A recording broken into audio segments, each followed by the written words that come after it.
Hello students, lecture 95 based on Eco chapter 2 sectors of Indian economy. In this chapter video lecture we will further take two important questions. First question is, what are the sectors on the basis of employability? That on the terms of employment sectors are categorized, and then we have to compare both these sectors in terms of employment. And second question is that suggest some ways in which the workers can be protected in an unorganized sector. So these are the two questions for today's video lecture. First question, what are the sectors on the basis of employment or employability? Explain or compare each. Sectors on the basis of employability are of two types, that is organized sector and unorganized sector. So organized sector, first we'll discuss their features, then automatically you will understand the comparison. Organized sector covers all those enterprises or place of work where terms of employment are regular and therefore people have assured work, that surety of work is there. Next is, they are registered by government, not controlled by, but they are registered by government and have to follow rules and regulations time and again introduced by government. For example, Factory Acts, Minimum Wages Acts, Payment of Gratuity Act, Labor laws, etc.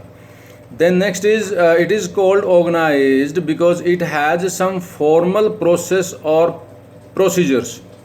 Some of these people may not be employed by anyone but may work on their own, but they have to register themselves with government and follow the rules and regulations of the government. Next point is, workers in organized sector enjoy job security.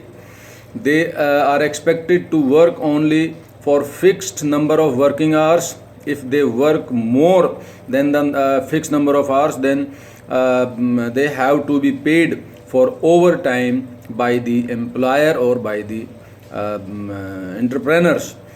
Next is, they also get some other benefits, terminal benefits. Other than terminal benefits like paid leaves, payment during holidays, provident fund gratuity, and they are supposed to get medical benefits. And under the laws, factory laws, owner has to ensure good working environment or good working conditions. So this is what are the organized sector. Now just opposite to this are the unorganized sector. Second category of sector on the basis of employability is unorganized sector. Unorganized sector is characterized by small and scattered units. These are scattered, they are small, which are largely outside the control of the government. That government has no control on this sector. There are rules and regulations. Rules and regulations are there, but they are merely followed, hardly followed or not followed. Jobs are low paid and not regular. There is no provision of overtime, paid leaves, holidays, medical leave or any other benefits. Employment is casual. Workers can be asked to leave job without any reason, and during off seasons when work is not there, then workers are told to leave the job or stay at home. This sector includes a large number of people who are employed on their own doing small jobs such as selling on streets or doing repair works. Similarly, farmers work on their own and hire workers as and when required.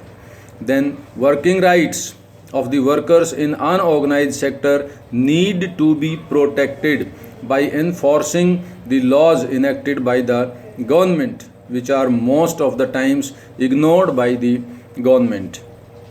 Example of largest unorganized sector. Agriculture is the largest unorganized sector, and similarly largest organized sector is Indian Railways. These are questions important for 1 mark, so pay attention. Next question is, as we have seen that in unorganized sector workers are not protected, so second question is similar, that suggests some ways in which workers in the unorganized sector can be protected.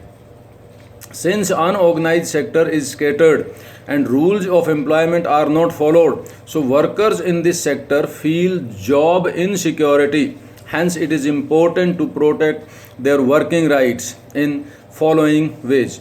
Since 1990s, there is a trend has seen that large workers are losing their jobs in organized sector and they are forced to get job in unorganized sector. This is important for assertion and reasons that since 1990s that common trend is seen that large number of workers are losing their jobs from organized sector and are compelled to do jobs in unorganized sector at low wages.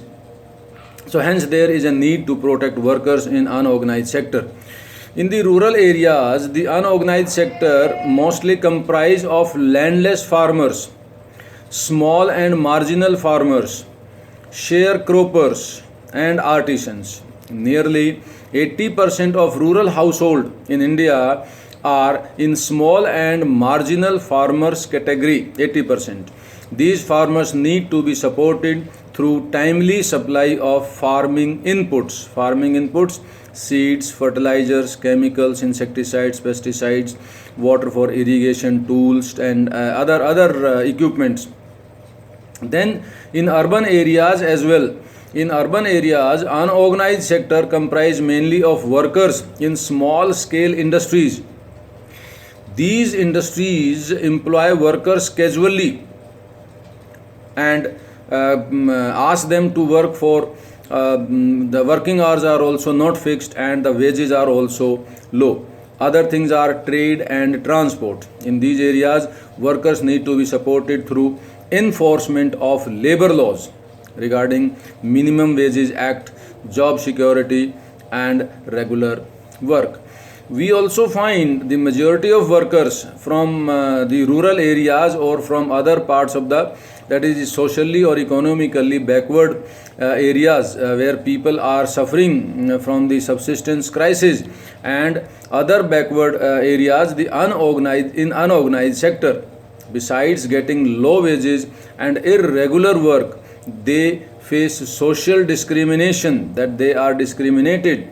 So protection and support to unorganized sector worker is thus necessary for both economic and social development, because it is getting the important factor for national development as well. Thank you very much. That's all in this video. Keep on listening, watching and reading in the description area.